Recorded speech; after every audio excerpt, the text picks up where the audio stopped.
পুজোর পাতায় তাঁতের শাড়ি, বোধন থেকে অঞ্জলি তাঁতের শাড়ি, বাংলার কৃষ্টি সংস্কৃতির গোপন কথা তাঁতের শাড়ি।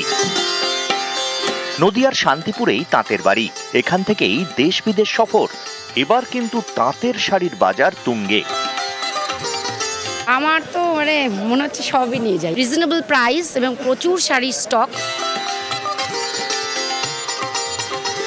শান্তিপুরের তাঁতের শাড়ির পাইকারি ব্যবসায়ীদের থেকে শাড়ি কেনেন কলকাতার অনেক খুচরো ব্যবসায়ী। প্রতিযোগিতার বাজারে তাঁতের শাড়ির ঘাড়ে নিঃশ্বাস ফেলছে সুরাটের শাড়ি।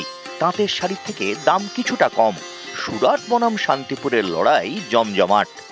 বর্তমানে পুজোর বাজারে সব রকম শাড়ি কাঁপাচ্ছে, কিন্তু আমাদের এই ডিজাইনগুলো খুবই হিট ডিজাইনের মধ্যে পড়ে। এগুলো সহজ পাট, এসো হয়ে বৈশাখ, রবীন্দ্রনাথ ঠাকুরের একতারা, এগুলো 220 থেকে 250 টাকা করে পাইকারি আমরা দিয়ে থাকি এখানে। বাইরের স্টেট থেকে যে সমস্ত শাড়ি আসছে তাদের প্রোডাকশান হিউজ প্রোডাকশান, সেই কারণে কিন্তু তারা অনেকটা কম দামে বাজারজাত করতে পারছে তাদের প্রোডাক্ট। সেই ক্ষেত্রে কিন্তু আমাদের হ্যান্ডলুম একটু ক্ষতিগ্রস্ত হয়েছে, এটা অস্বীকার করার জায়গা নেই। কিন্তু আমরা আশাবাদী তাঁতের শাড়ির যে গুণ, যে মান, আর বিশেষ করে শান্তিপুর শাড়ির পীঠস্থান, এইখানকার শাড়ির কদর কোনোদিন কমবে না।